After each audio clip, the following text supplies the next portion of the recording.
So hey guys, it's Ziont again, and holy shit, yes, Titanfall, another Titanfall video in your subscription box. Are you not absolutely excited to see still more of the same two maps with the same 3 guns? Well, I am, because I didn't watch a single Titanfall video until I got the beta, which I got about 9 o'clock this morning. I was asleep, and then I jumped on about 1, and I've played for the past 2 or 3 hours, and I gotta say, again, this is purely an initial baby impressions video. I absolutely adore this game. It runs like butter. It plays like butter. And for all the thinking that maybe the Titans would be OP, that maybe it would be slow because of the bots, because the bots would be crap. Well, the bots are crap, all of them. But it moves at such a fast pace regardless. Now, let me preface that by saying that in Hardpoint, I did have a little bit of trouble finding people sometimes. And in Attrition, there are some times when I had trouble finding people and I was just killing bots all over the place, and that is kind of annoying. But I want to talk about Respawn, and I want to talk about where they're going with this game.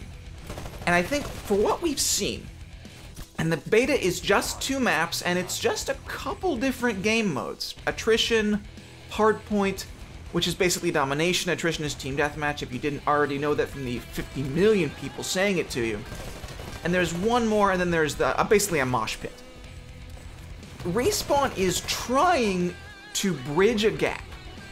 Not only are they trying to bridge a gap between Call of Duty and the next generation, they're also trying to bridge a gap between shooters and the next generation. Because we've seen futuristic shooters before. Ghosts technically qualifies as a futuristic shooter. Black Ops 2 technically qualifies. Battlefield 4 technically qualifies. But Respawn has taken it to that next level. Not only have they taken the shooter out of World War II with Call of Duty 4, not only did they take it out of the solar system, they've taken it out of maybe even the galaxy. And the design of Titanfall is such that it mirrors their philosophy. Not only are they taking the game out of its comfort zone, they're taking the fiction out of its comfort zone. There have been science fiction games before. I have no doubts. But there have never been science fiction games with mechs, and they have actually taken to calling them mech because they took this game to Japan, and Japan is like, yeah, these are mechs. They're not Titans, they're mechs, and so they've taken it out of everything. The only consistent part about this game is that there are guns and humans using guns on a map.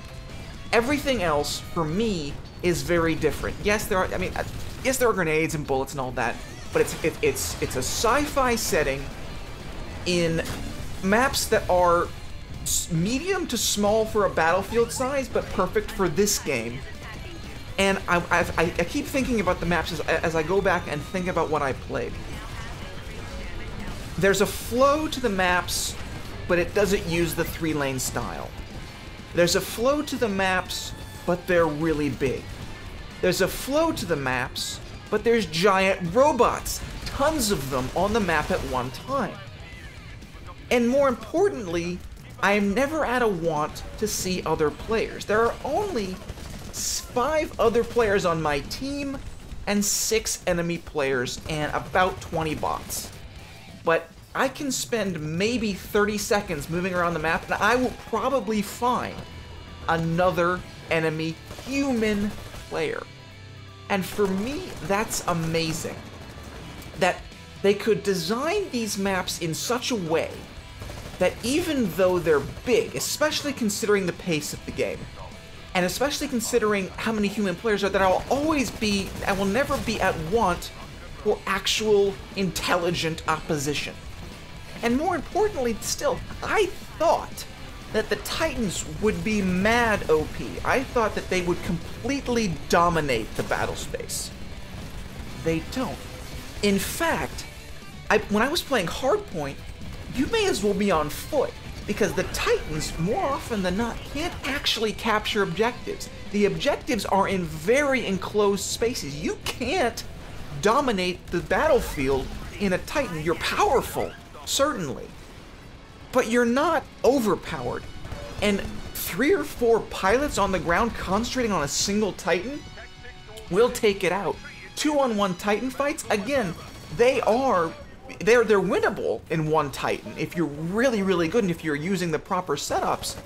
But again, the Titans are not OP, and I was so happy to see that Respawn has struck such a fine balance between pilot. Let me just say that the pilots are exactly how they need to be. The pilot is the main force on the battlefield. If you're in a Titan, you're powerful, you're big, but you're not gonna determine how the game goes. You're going to help. You're going to assist. Also, I digress also to say that I love the fact that the announcer, if you go back to Quake, there'll be dominating, double kill, all of those things.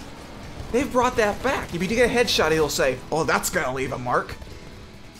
It's wonderful to see them go back to that old Quake feel of you're playing a game, and the game is not only rewarding you with points on the screen, with, you know, a Titan that you can use every couple minutes, but it's rewarding you saying, "Good job, you just completely destroyed, you're on a rampage."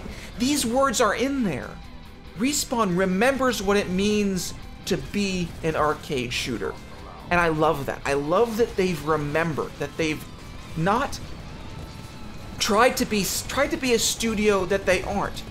Remember that there should be a fast pace, that there should be this frenetic sense of chaos on the battlefield. And I just gotta say, I am so impressed, at least with this first 3 or 4 hours of my play session. Now we're gonna find stuff that's gonna be cheesy. We're gonna find stuff that's a little stupid. But I think for now, we've got ourselves a really good title, and we should really embrace it for what it is. I want to thank you guys for watching. I'm gonna go let my heart rate settle, and I'll see you on the next one.